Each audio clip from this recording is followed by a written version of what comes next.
Yo, what's good, YouTube? It's your boy Will. I'm back with another video. I'm back with another reaction.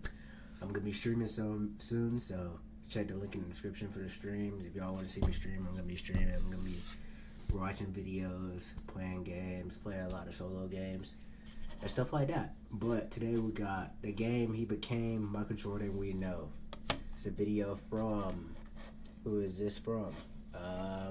Johnny Arnett. Now, you know I'm a big Michael Jordan fan. You know, I think Michael Jordan's better than LeBron James, if we're being honest. If we're being honest, I think Michael Jordan's better than LeBron James. A lot of people might not agree, but I think that. I think you got Michael Jordan, and then you got Kevin Durant, then you got Kobe Bryant, and then you got LeBron James. If that's just me, though. That's just me. You see back there, you see that Kevin Durant right there. So, that's where all my glaze going. But, let's get into the video. I felt like I earned my stripes in the third game. Milwaukee's always been a nemesis for Chicago. Every time we played them, they beat us. They had Sidney Moncrief, who was the reigning defensive player of the year. They had a tremendous defensive team. I kind of thought I knew his potential. I guess this is from his because I had played against the last shot. The best players in the NBA so far, the Magics and the Birds and the Dr. J and Kareem. And all of a sudden, this rookie comes into the NBA. I watched the way he moved on the court and his instincts. I'm like, wow, that's one. Bro, I always see this everywhere when they're talking about, like, Michael Jordan, when he came into the NBA, they were like, he was a fucking second coming of Jesus Christ. The way he was, like, people were scared of him, bro. It's like, I couldn't imagine being that good in basketball to where, like, people are basically damn near scared to play against you. That's crazy. Want to be scary.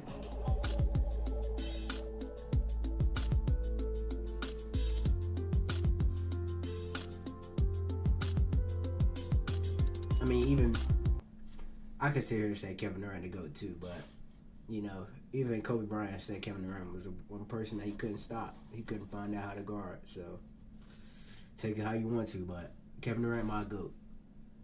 Just being honest. But then you got Michael Jordan too. Johnny Arnett. When Michael Jordan was entering the NBA, just about everyone knew that he was going to be special. But as far as I can tell, only one man knew just how special, which is when the legendary head coach Bobby Knight said that Michael Jordan was the greatest player he had ever seen before he had even played his first game in the NBA. Obviously, not everyone was on board with that initial proclamation. But see, people can say that about people have said that about certain athletes, where it's like they've been the best player that they ever seen, and it's nowhere near what they think it is. Like, they say that about everybody, to be honest. Otherwise, but MJ wouldn't have been taken third overall in the 1984 NBA. People say that.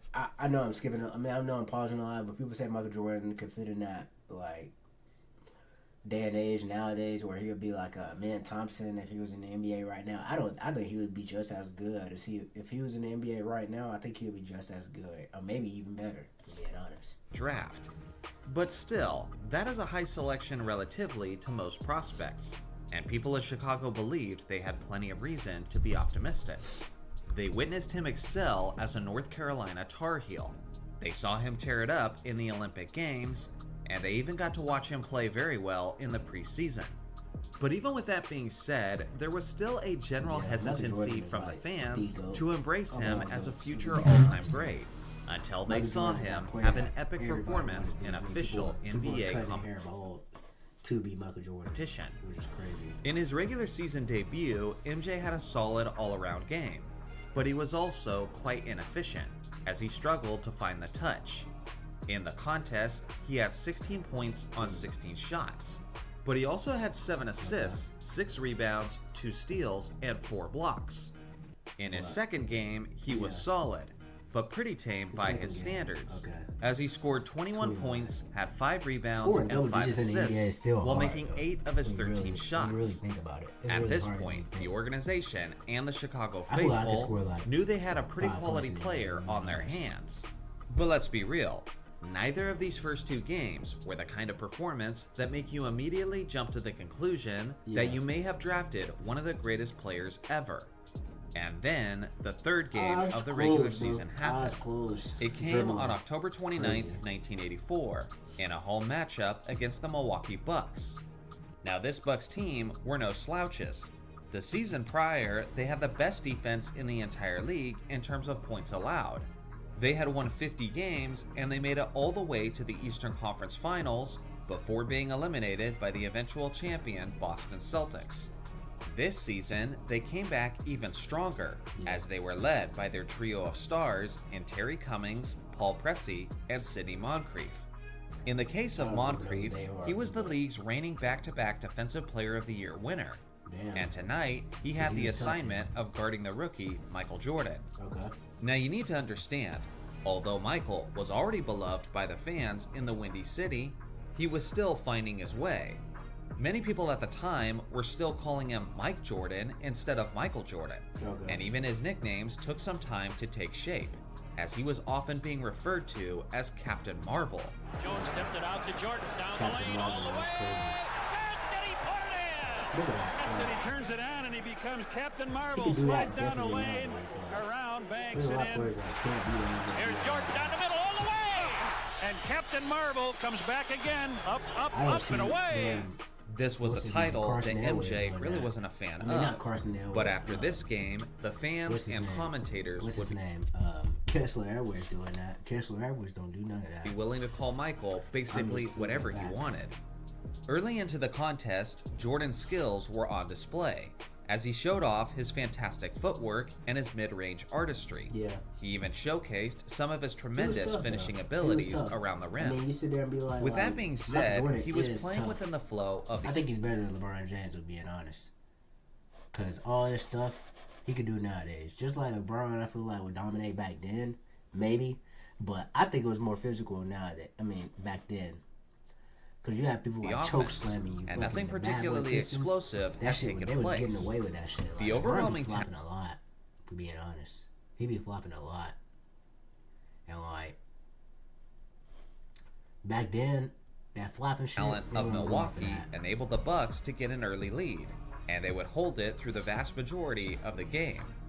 Only moments into the fourth quarter, and the Bucks held a significant lead, 89-80.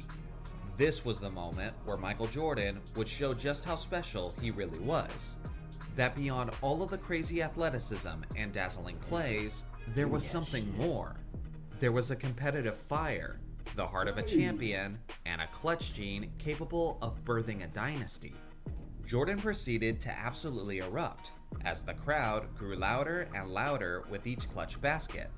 The elite Milwaukee defense looked as if they were a junior varsity team trying to compete with a pro, as they had no answer whatsoever for this third game Everybody rookie. playing talking about, and He hit everybody show that whole like argument where they say that he be playing against nothing but plumbers and carpenters and all that stuff. All them players back then, they had players that were coming off the bench that could literally like start for an NBA team right now. They have starters on the bench. The NBA doesn't have that. The NBA right now doesn't have that. If we're being honest. Look A at it. series of driving layups and difficult jumpers. And then, late in the game, in a one-possession deficit, Jordan would hit an incredible shot through a triple team. And based on the reaction of the commentators and the crowd, you could tell that this was the moment where everyone began to realize the level of greatness that they were witnessing. The Bulls have it. They can still tie it. Here's Moncrief, or Jordan driving. Imagine being Michael Jordan during that time. Like, when he first started, like, getting like, crazy To me- amounts of like clout and like I don't know, like popularity for your name. Like, imagine being that breakthrough athlete, and you had that moment where you just break out, and everybody in the world knows and wants to be you. It's probably crazy to sit back and think about it like that, though. This should be one of the most iconic plays of Michael Jordan's entire career, because this was arguably the first moment where Jordan set Chicago ablaze with excitement and wonder. This was the instant where he started to change the perception of an onlooking city, from tempering their expectations of a young man barely old enough to drink, to seeing him as a leader who could take their lowly organization to the promised land and deliver them a title. MJ wasn't even done. He continued to pour in baskets, and in that fourth quarter alone, he had 3 momentum seizing and 1 plays. And on the final basket, he beautifully weaved through all 5 defenders on his way to score, capped off with his signature fist pump.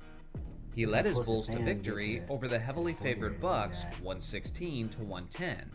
And incredibly, he scored 22 of his 37 points in the fourth quarter alone. So he was in that flow state. Scoring 22 points in a game as a rookie is an amazing feat. Yeah. But doing it in only the fourth quarter of your third game against one of the best teams in the league is basically unheard of.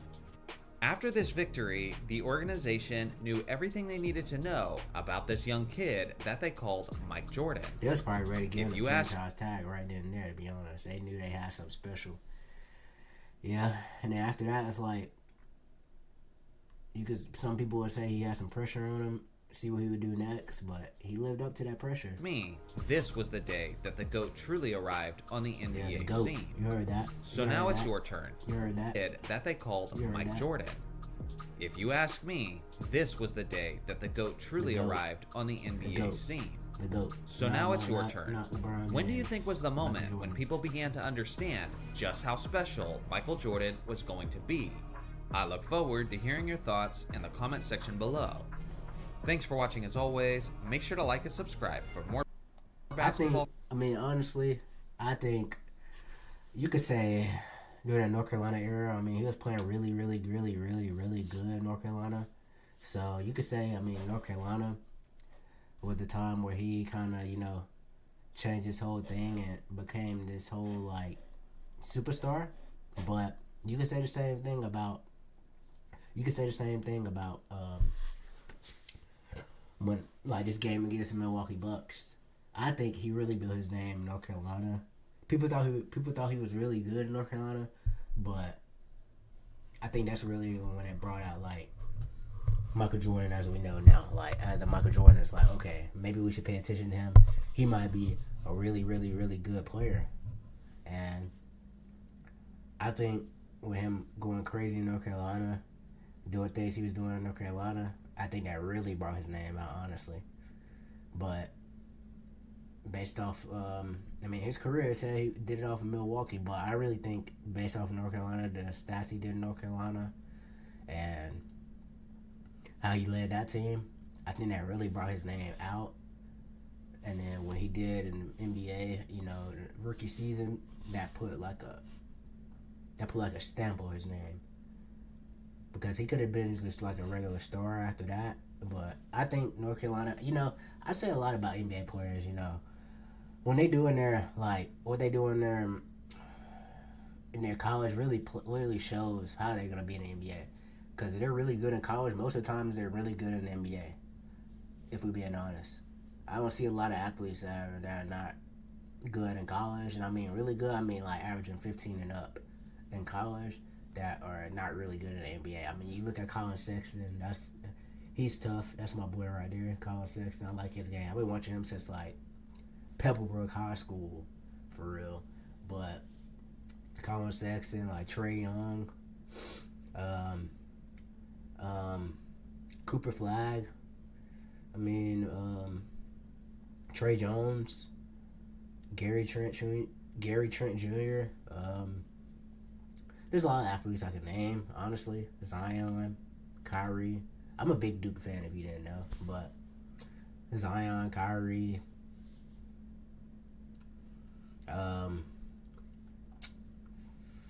Lonzo, he did pretty good in college, to be honest. He really showcased his skills in college, so I think he's having a solid career in the NBA, honestly, too. And Darius Garland. I forgot about him. Darius Garland. Usually a lot with those athletes, if they're good in college, it really shows they're really good in the NBA. But let me know in the comments, when did you think Michael Jordan became, the Michael Jordan that we know him as now? If you are new, make sure you subscribe, comment down below what you want to see from my reactions. And we out. Peace.